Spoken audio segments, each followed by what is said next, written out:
যুগের শ্রেষ্ঠ ইমাম শেখুল ইসলাম ইবনে তাইমিয়া রাহমাতুল্লাহি আলাইহি 6 বার কারাগারে বন্দী হয়েছেন, কিন্তু তাগুতি শাসন ব্যবস্থার সঙ্গে আপোষ করেন নাই। এই রক্তের বিনিময়ে, অসংখ্য অযুত প্রাণের বিনিময়ে, বহু শাহাদাতের বিনিময়ে এক সময় এই মঙ্গলদেরকে পরাজিত করা হয়, তাদেরকে পরাস্ত করে খেলাফতের ধারা ফিরিয়ে আনা হয়। আর মুসলমানদের এই অটুট এবং অবিচল ঈমানের সামনে আত্মসমর্পণ করে অনেক তাতারিরা নিজেরাই স্বেচ্ছায় ইসলাম গ্রহণ করে এবং তারা মুসলমানদের সঙ্গে একাকার হয়ে যায়।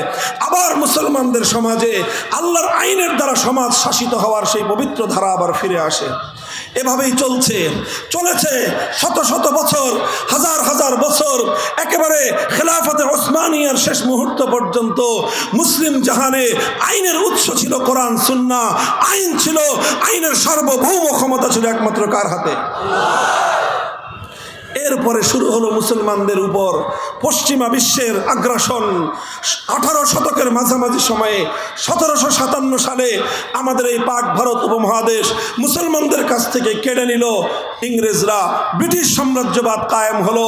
মুসলমানদের বিশাল আফ্রিকা অঞ্চল জুড়ে ফ্রান্সের সাম্রাজ্যবাদ কায়েম হলো, ইতালির সাম্রাজ্যবাদ কায়েম হলো। এই তিনটি সাম্রাজ্যবাদী শক্তি, ইতালি, ফ্রান্স এবং ব্রিটিশ, এক কথা ইউরোপিয়ান পশ্চিমা ইসলাম বিদ্বেষী গোষ্ঠী মুসলমানদের দেশগুলোকে দখল করে সবচেয়ে কঠিন যেই ব্যবস্থাটি তারা নিল সেটা হলো মুসলমানদের দেশ থেকে আল্লাহর আইনকে উৎখাত করে ব্রিটিশ প্রবর্তিত, সাম্রাজ্যবাদ প্রবর্তিত আইনের দ্বারা তারা জনগণকে শাসন করতে শুরু করলো।